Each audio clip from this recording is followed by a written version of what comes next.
Well, welcome to the Leicester Beer Festival. My name's Rob McCardle. I'm a committee member with the Campaign for Real Ale, after which I'm going to describe that as CAMRA, abbreviated to. I'm the editor of the Leicester Drinker, which is our local newsletter, and I'm going to give you a quick little tour about our festival. Well, first of all, as the people come in, they pay their admission fee. For CAMRA members, it is free, but everybody has to buy a glass or rent a glass. They can exchange that at the end of the proceedings. That's a cost of £2.50, which equates to about $4 at the moment. And they come in and they have a choice of several glasses. So they have a handle glass, which is a half pint. This is the Imperial half pint, UK. They can have what we call a stem, or they can have a full pint glass, and this is an Imperial pint, 20 fluid ounces, that is, as opposed to the 16 fluid ounces you'd be acquainted with in the States. So we like to walk on a bit. And what time of year is the festival usually held? The festival is March. It's nearly always the second weekend. It's the second weekend in March.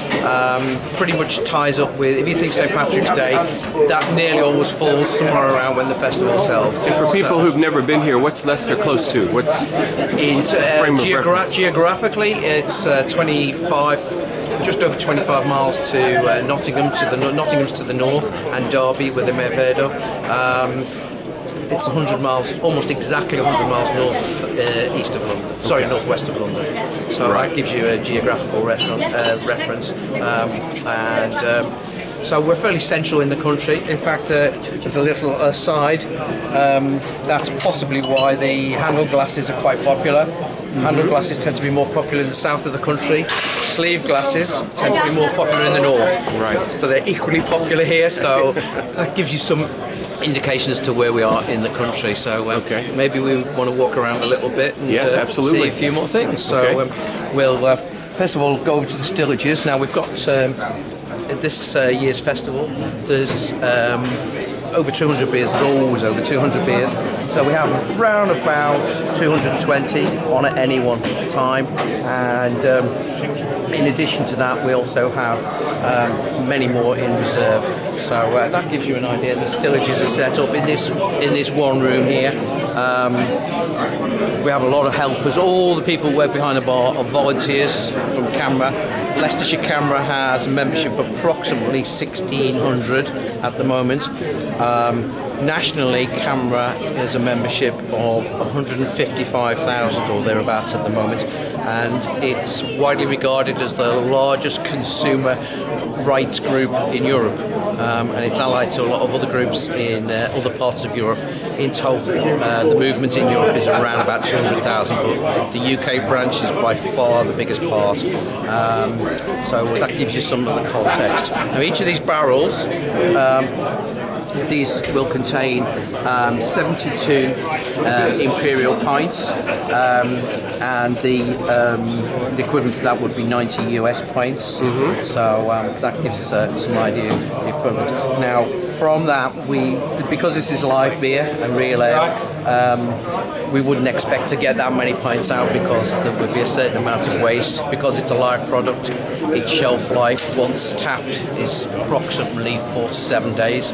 So these barrels were being brought in just over a week ago and left to settle, and then once tapped, that's when the decay process, if you like, would begin. It's also the point at which we drink it. Right. So the idea is once the barrel's started, try and drink it as quickly as possible. That's not necessarily a good health recommendation, but that's the principle. So it does oxidize over 2 or 3 days, which makes it change in interesting ways sometimes. Of course, yes. I always think that a barrel's at its best probably about 2 days in, 36, 48 hours maybe after it's been tapped. But I think obviously there's a wide variation of opinion on whether that's true, but that's my feeling. So we have all the stillages behind us. And all the casks are arranged almost alphabetically. They're almost alphabetically. There will be some where there'll be maybe a late substitution, or a brewer couldn't deliver on time, and so something is just slotted in at the first available space. But from what we started with, it would have been That would have been the format. And most of these are very regional beers, right? These are from not too far away. They're from all parts of the country, and what we try to do in different years is to have a focus on certain areas. Talking about focus, one of the things we forgot to mention was on the glasses. We always have a theme to our festival, and this year's theme relates to the Leicestershire Regiment, which sadly is no more, but it's actually 50 years since it was amalgamated into other things. It's a fighting force that goes back over 350 years. So they're with General Wolfe at Quebec. Gives you a bit of maybe local knowledge. They're involved in the War of Independence and so on and so forth. So obviously a little bit of resonance there. Say they were amalgamated with another group of regiments back in 1964. So it's 50 years since that happened. So that's our commemoration for the year, and there's a little bit of a display in another part of the festival explaining some of the history of the Royal Leicestershire Regiment and some of the things they did. One of the things they are famous for is their work they did in India, and that's where they obtained the epithet, the Fighting Tigers. And that is the symbol of the regiment. It is also the symbol of the local beer, because our brewers here, our very big, or largest local brewer, is Everard's, and the Everard family have quite a long association with the regiment, and several Everard's family members have served with the regiment at different stages, and it's one of their official charities that they support. So they've got a lot of affinity with it, and it doesn't hurt beer sales either when it's got tiger on the So Everard's always have a stand. They do support us quite well over the course of the year. They're very supportive of the magazines we do and so on and so forth. So very nice booth. And say they set up a nice booth with of course traditional handlooms. See if they want to say hello. Yeah. So hi, we're shooting a little video here for an American beer website. So you guys want to say hello? A lovely beer here with American hops in it. And it's called Yakima? Yep. Yeah. And what else do you have today? We've got a beer called Synergy. This is brewed by some of our tenants. It's 5.6, so got quite a kick to it. We've got a gold medal award-winning original, which is our premium ale at 5.2. Right. We've got our flagship and most well-known beer, Tiger, which is a 4.2 best bitter and is proudly served at Leicester Tigers. And then we've got our blonde beer Chaser, which is 4%. It's the golden ale, really right? Refreshing summer beer. Okay.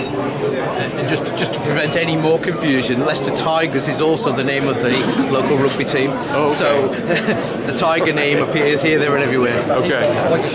And he's got a tiger. This is, in fact, is the Tigers rugby shirt. This guy's wearing here with the Caterpillar. Okay. With the Caterpillar. Which is sponsored Caterpillar, which is obviously well known to Americans. Yeah, the tractor company. Yeah. They've got a big plant about 10 miles outside Leicester. Oh. And in fact, it's their was their main plant for a long time. And as I say, that's just about 10 miles outside Leicester on an old airfield site. So there you have it. We're just admiring your shirt. To the regiment. Right. To the regiment. Thank you. So I don't know if we want to walk down and see see the cider, the cider and so on. So we walk past more of the stillages, and here we have a membership stand, and this is where people can join CAMRA, obtain information about beer festivals in other parts of the country, and generally find things out about how the campaign works and is it worth joining. One of the things we're doing at the moment is we're trying to promote young membership. Very aware of the fact that CAMRA's now 40 years old. A lot of the people who founded it or involved are obviously aging, and so there's a big push at the moment to try and get students involved. There is a lot of people of younger age who are drinking real ale now. What they're not doing, and we're finding in the street, is to sign up to join CAMRA and realise the benefits. When they do realise the benefits, quite a few of them do think it's a good deal, because there are certain discounts they can get with various companies that young people would use, like the local bus company and things like some of the pub chains will offer a series of vouchers that can be used and redeemed, and various discounts. So it costs for a student membership, it would be £15.50, which equates to maybe what, $25 thereabouts, and you know, that's the annual fee. Adult membership is a little bit more, but it's very easy to save your money back over the course of a year. I have no difficulty whatsoever, and I would say I'm not a big drinker. I'm a regular drinker, but I'm not a big drinker, and I have no trouble at all getting my money back. So maybe we walk down, and we do also have other stalls which are cider and perry, and there's also a stand which is one of our local famous off-licenses, and perhaps maybe we'll walk down and see Maury and explain a little bit about what an off-license is. For American watchers, viewers, that might be slightly an alien concept, not totally alien, but certainly a bit different to what you're used to. So, this is the cider stand. So. And in addition to real ale, the campaign for real ale has also supported what we call real cider, and these are quite often these are ciders that are pressed on a very, very localised basis. So they're not big factory premises. They tend often to be down to individual farmers who have an orchard and have got sufficient apples to make a cider on a regular basis.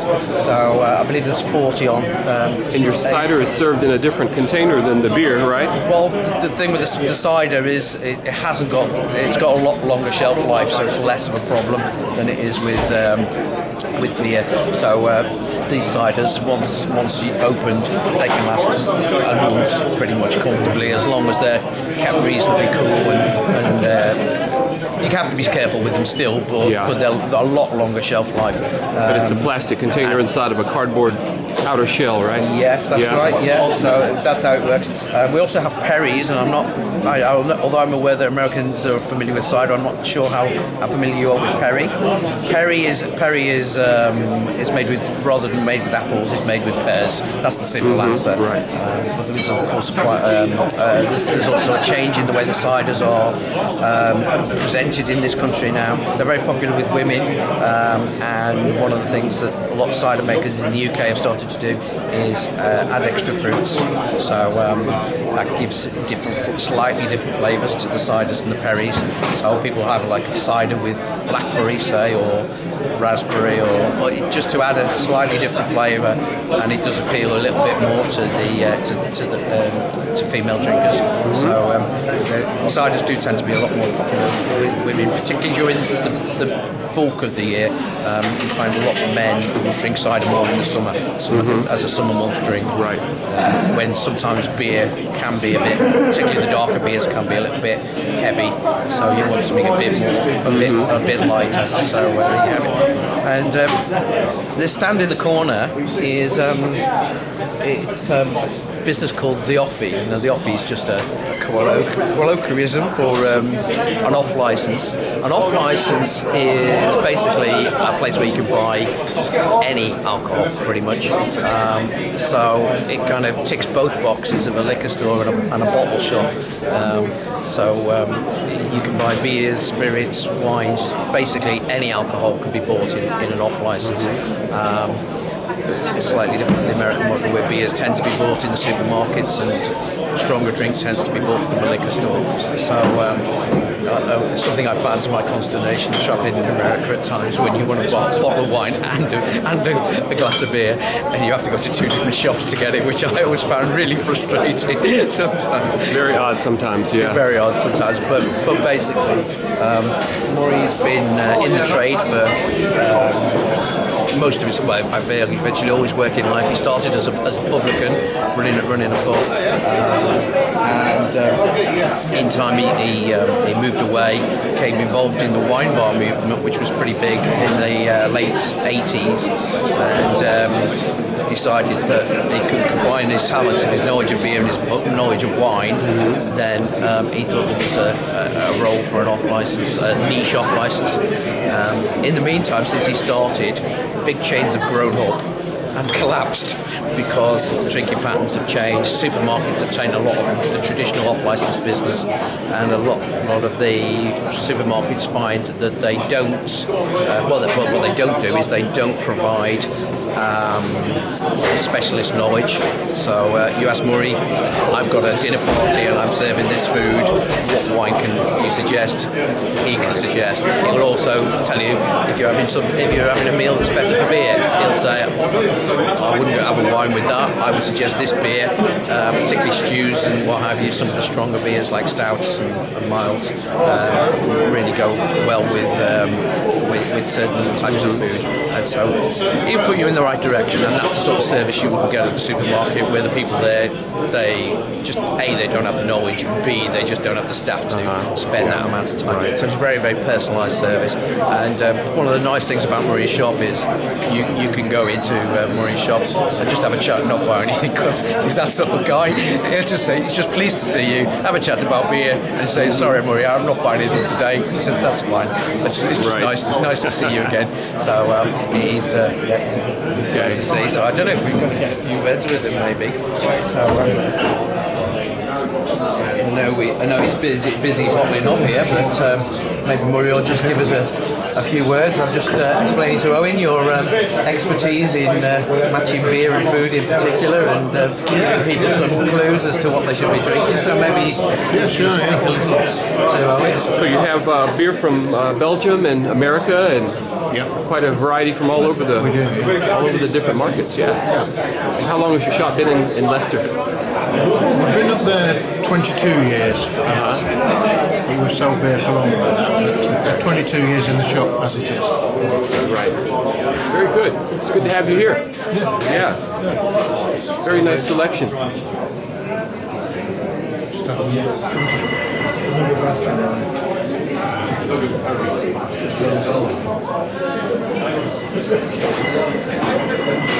Very good. And Rob, other than the festival hall, is there another section here at the festival that people can? Yeah, there's a food section, so we can we'll just have maybe a quick wander into let's the. Pop in there really quick.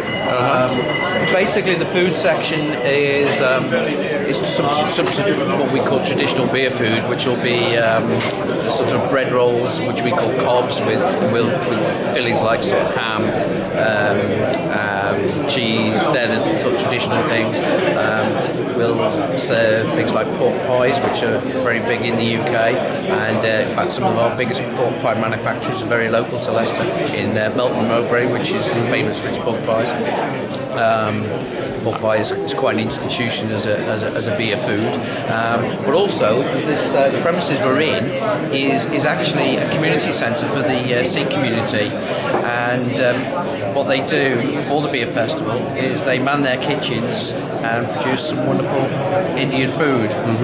Smells very good. Which it does smell very good. This is not smelly vision, unfortunately, so that's sad. But yeah, it does smell very good, even at this fairly early hour in the day. And as I say, we can wander down there a little bit if you wish.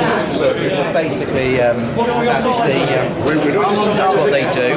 I should mention one of the big things about Leicester is it's well known in the UK as perhaps the most multiculturally integrated city in the country. There is very little trouble in terms of race problems and what have you. 330,000 people live in the urban area of Leicester, and obviously there's satellite villages and towns around that.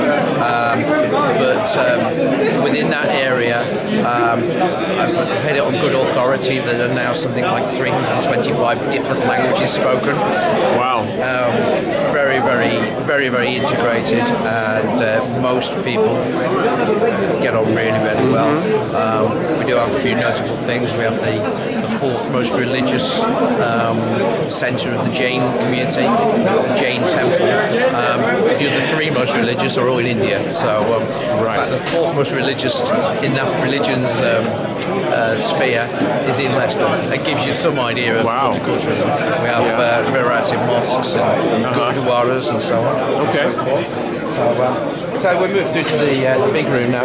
This is basically the seating area. It's where the food is served, and There's also a facility for glass washing. Rinse your glass. When you're tasting your beer, you don't want to confuse the taste of one beer with the previous one you've drunk. You get a nice clean glass. So we have this bottle wash, which is nice. It's very handy. And just behind you, actually, Owen, there's quite an interesting montage on the Leicestershire Regiment, which we mentioned right at the start. So just a little brief history and a few bits and pieces that we've put up as part of our display. So, very good. So there we have it. This is the main room. This is where people will sit during the day, eat and drink and be merry, basically. And we have the canteen down the bottom and Indian food down on the right. Yeah, eating their food. So that's great. Well, to someone in America who loves craft beer, what would you say is the real motivation to hop on a plane and come to a CAMRA beer festival? Well, one of the things, and it's quite interesting you say craft beer, because craft beer here is regarded as a bit of a catch-all, because it also includes what we call dead beer. The whole point about the Real Ale campaign is that the beer in the cask is still fermenting. For that reason, although you remember right at the start I said there was 72 pints in a cask, the actual drinkable amount of pints in a cask is probably a little bit less. It's probably around about maybe 68 or so, because some of the waste products, some of the yeast, what have you, will be in the cask at the end, and the last bit of beer will not be physically drinkable. But we regard that as good. In the same way as people who like veiny cheese, Stilton and things like that. Yeah. The fact that it gets to a point where it's not quite right is the point at which we know we've got to stop drinking this. Part of the cycle of the product. Part of the cycle. The other thing is if the beer comes out of the brewery and all the yeast is out and the beer itself is dead, we regard that as keg. Now there is this debate in the UK at the moment about craft beer, because some of the beers that Americans would regard as craft are actually become dead or been made dead in the keg. I think the general view is, for small brewers starting out in the UK, we kind of meet them halfway and we say, right, you're just starting out, you can't afford to lose that extra 2 or 3 pints to a barrel because of wastage. We want to do all we can do to support you. If your beer tastes good, we're going to drink it. However, long term, we'd like to see you go in towards what we call total real ale, where it's still cask conditioned and it's live in the barrel. So that's the slight difference. But if you've never had proper cask conditioned ale, then I don't think you can beat it, really. Yeah, I agree. And there are so many new breweries opening over here every month. Yeah, massive number. It's I think really impressive. The latest number is that we've got 11. Well, I think it was 1100 was the number for the UK, but I think there could be many more than that, because they're literally opening almost daily at the moment. And a lot of the problem has always been breweries having outlets. We do have a system here which may be slightly familiar in America. I know you have things where you have chain pubs, but we have something called the brewer's tie, which is a vertical integration system where basically the brewers, in fact some brewers, brew their own ingredients, then made the beer, and then sold it in their own houses, their own properties, which they had with managed staff. Some brewers also have tenanted staff, which means the people, they don't own the building, but they own the business, so they trade on their own account.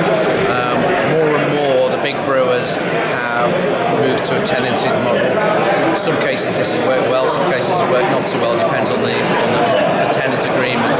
But what it does mean is we've got a lot more outlets for the small breweries, because a lot more of the tenants have got more what we call freedom from tie, which means they're not necessarily restricted to only beer from a particular brewery, and that's helped a lot. In fact, there's a compulsory rule now that any brewer of a certain size must always offer one guest ale, so which means they have to theoretically go out on the open market. It doesn't always work like that. Some brewers say, here's a list of guest ales we approve, and there you can pick from the list. But other brewers say you can do whatever you want on your guest ale, but you still sell our 2 or 3 stands. Good for variety, yeah. Yeah, in fact, Everard's, our local brewer, have got quite an interesting initiative at the moment. They're doing something they call Project William, and what they've done is set sort of underperforming. They could never make work in their current form. What they've done is they've gone to a model whereby they maintain the premises, they refurbish it in a certain style, then within that they give massive amounts of freedom to the people who run it, and some of the things that the tenants are coming up with are quite interesting. As to how they develop their business. So it's a good company. There's a little bit of a roundup of the Leicester Beer Festival and the Leicester scene. So thanks for showing us. I don't know about you, Murray. Sorry, Owen, rather. I don't know about you, but I'm getting to that point where I'm starting to need a drink and watching all these people. I need a beer, yes. Thanks for showing us around. It's a wonderful festival, and you guys do a really good job. Yeah, so thank you very much. I can't claim much credit this year, I'm afraid. I'm Mr. Meet and Greet, but, but hopefully we've met and we've greeted. Right, yes. This is good for you. Thanks again.